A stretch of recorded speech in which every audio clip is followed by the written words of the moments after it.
नमस्कार, द ओली को देखने वालों का स्वागत है। केरल के वायनाड जिले में भयानक भूस्खलन ने 166 से अधिक लोगों की जान ले ली है। लगातार बारिश के बाद हुए इस भूस्खलन ने पूरे क्षेत्र को मलबे के ढेर में बदल दिया है। बचाव कार्यों के लिए आपातकालीन टीमें जुटी हैं और राहत कार्यों में राष्ट्रीय सहायता की मांग की जा रही है। एक अनुरोध, अगर आप न्यूज़ चैनल पर नए हैं तो चैनल को सब्सक्राइब जरूर करें।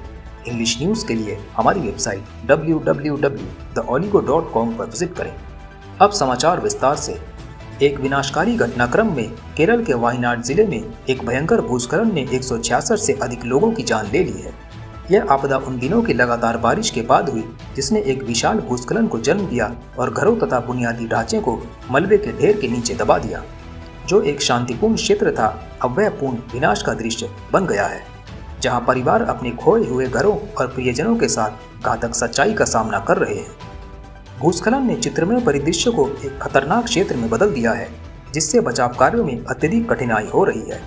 आपातकालीन टीमें भारी मशीनरी से लैस और खोज कुत्तों की मदद से मलबे के ढेर के बीच जीवित बचे लोगों की खोज में जुटी है।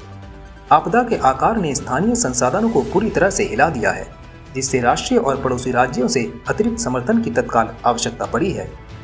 स्वयंसेवक और सेना के कर्मी 24 घंटे कठिन परिस्थितियों में काम कर रहे हैं, बचाव और पुनर्प्राप्ति कार्यों में मदद कर रहे हैं। इस आपदा के बाद मानव क्षति भयंकर है।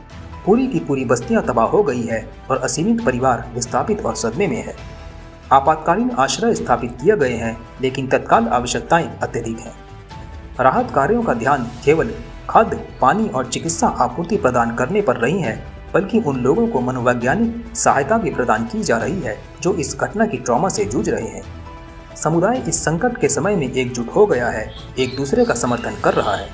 अधिकारियों को अब नुकसान की पूरी मात्रा का मूल्यांकन करने और पुनर्प्राप्ति की योजना बनाने की कठिन जिम्मेदारी का सामना करना पड़ रहा है।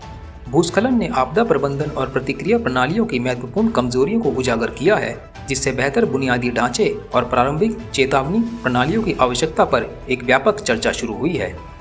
जैसे जैसे वायनाड पुनर्निर्माण की प्रक्रिया की ओर बढ़ता है, भविष्य में ऐसे प्राकृतिक आपदाओं के प्रभाव को कम करने के लिए मजबूत उपायों को लागू करने की एक सामूहिक कोशिश की जाएगी।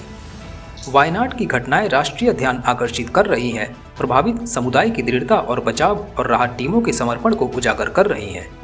जैसे जैसे क्षेत्र इस अप्रत्याशित आपदा से उबरता है, ध्यान दीर्घकालिक पुनर्प्राप्ति प्रयासों और भविष्य की त्रासदियों के खिलाफ सुरक्षा के लिए आवश्यक सुधारों की ओर जाएगा।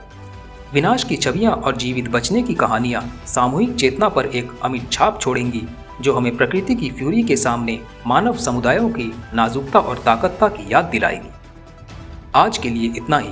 न्यूज़ अपडेट के लिए बेल आइकन को दबा दें और चैनल को सब्सक्राइब, लाइक, शेयर जरूर करें। आपका कीमती समय देने के लिए धन्यवाद।